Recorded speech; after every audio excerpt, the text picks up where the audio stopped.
Assalamualaikum teman-teman. Kembali lagi dengan Eni Lestari Channel. Kita akan belajar soal PPK, kompetensi teknis, mata pelajaran matematika. Langsung ke soal ya.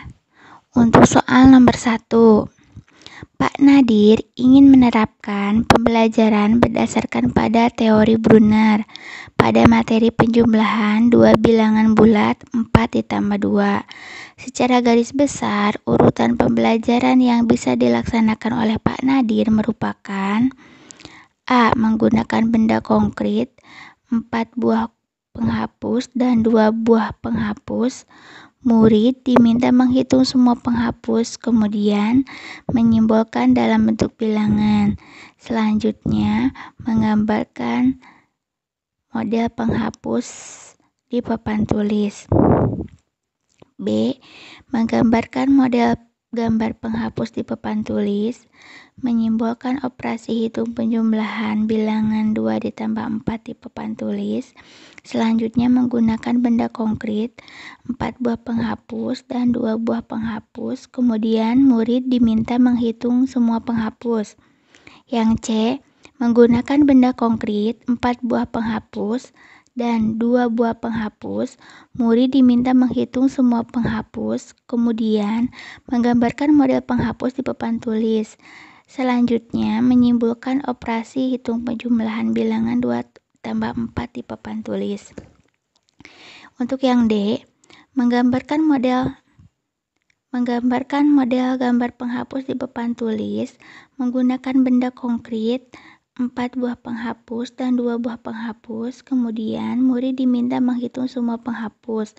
Selanjutnya, menyimbolkan operasi hitung penjumlahan bilangan 2 ditambah 4 di papan tulis. Menyimbolkan atau menuliskan operasi hitung penjumlahan bilangan 2 ditambah 4 di papan tulis, menggambarkan model penghapus di papan tulis, dilanjutkan dengan menggunakan benda konkret 4 buah penghapus dan 2 buah penghapus, kemudian murid diminta menghitung semua penghapus. Jawabannya yang mana? Coba dijawab dulu ya. Nah, sekarang kita lihat pembahasannya. Jawabannya yang paling tepat adalah C.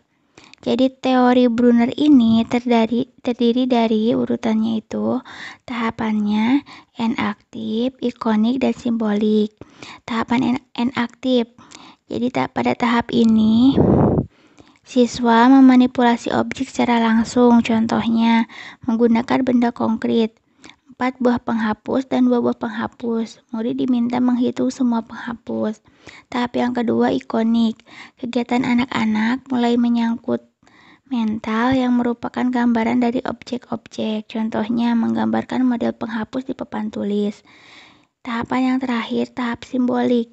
Memanipulasi simbol secara langsung. Contohnya menyimbolkan operasi hitung penjumlahan bilangan 2 tambah 4 di papan tulis. Sudah jelas ya? Sekarang soal nomor 2. Sebuah kolam yang berukuran 60 dikali 40 dikali 90 cm diisi air hingga penuh. Apabila waktu yang diperlukan untuk mengisi bak mandi tersebut merupakan 8 menit, debit air untuk mengisi kolam tersebut merupakan titik-titik liter per detik. A. 0,675, B. 6,75, C. 0,81, D. 0,45, E. 4,5. Jawabannya adalah yang D. 0,45. Nah, uraiannya yang diketahui panjangnya itu yang pertama 60 cm. Jika dibuat ke dalam desimeter, maka menjadi 6 desimeter. Lebar kolamnya 40 cm. Jika dibuat ke dalam desimeter, menjadi 4 desimeter. Tinggi kolamnya 90 cm. Jika dibuat ke dalam desimeter, menjadi 9 desimeter. Untuk mencari volume kolam, maka rumusnya adalah panjang dikali lebar dikali tinggi. Jadi 6 dikali 4 dikali 9, hasilnya 216 desimeter kubik. Nah, dari desimeter kubik ini sama dengan 1 liter, maka 216 desimeter kubik sama dengan 216 liter. Tingginya 8 menit, berarti 8 dikali 60 sama dengan 480 detik. Nah, untuk mencari debit ini, volume dibagi waktu.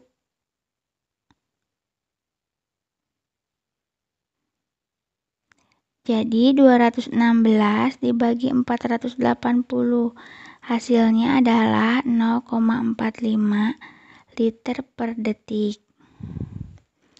Sekarang soal nomor ke-3.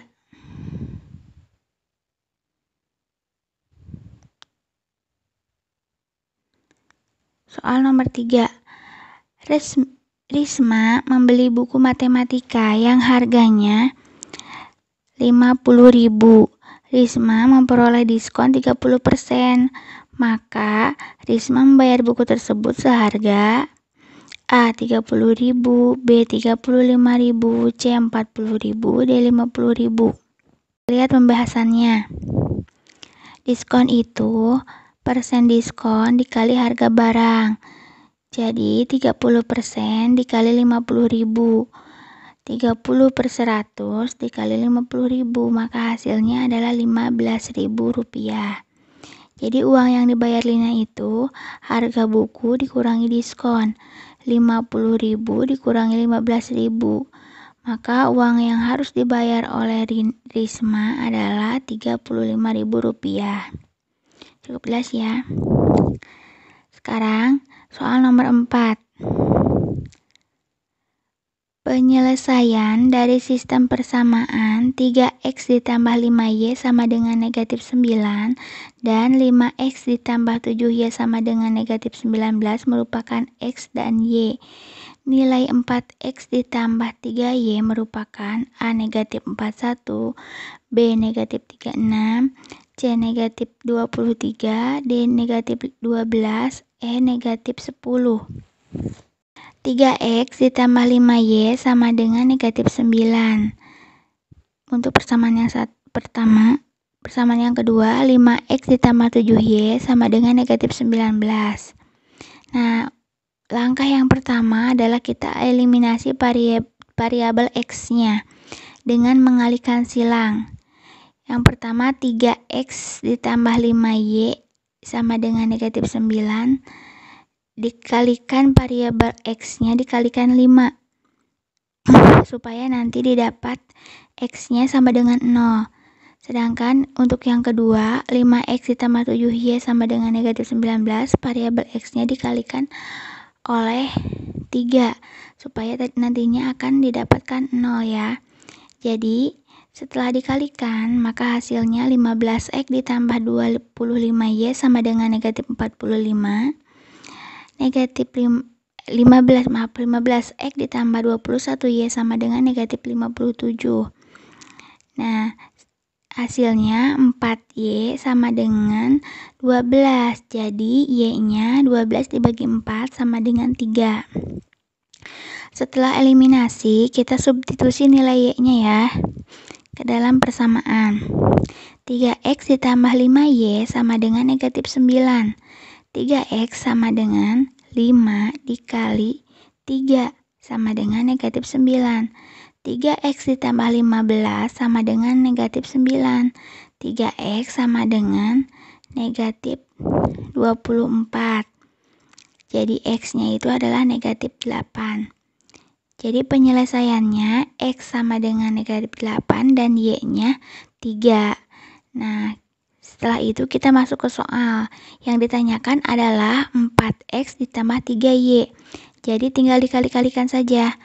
4 dikali negatif 8 ditambah 3 dikali y. Y-nya 3, berarti 3 kali 3. Negatif 32 ditambah 9 sama dengan negatif 23. Hasilnya adalah C. Cukup jelas ya. Untuk soal yang kelima. Harga pembelian sebuah bakso adalah 5.000. Bakso tersebut dijual dengan keuntungan 15%. Harga penjualan 100 buah bakso merupakan A. 625.000, B. 575.000, C. 500.000, D. 425.000, E. 502.500. Coba dikerjakan dulu ya. Nah, untuk pembahasannya, rumusnya itu harga penjualan sama dengan 100% ditambah persen untung dibagi 100% dikali harga pembelian. Jadi, langkahnya 100% ditambah 15% dibagi 100% dikali 5.000. Kita tambahkan persennya, jadi 115% dibagi 100% dikali 5.000, hasilnya 5.750. Nah, harga penjualan 100 bakso 100 dikali 5.750, jadi hasilnya adalah 575.000 rupiah. Cukup jelas ya. Sekian video kita kali ini. Sampai jumpa di pembahasan selanjutnya. Wassalamualaikum warahmatullahi wabarakatuh.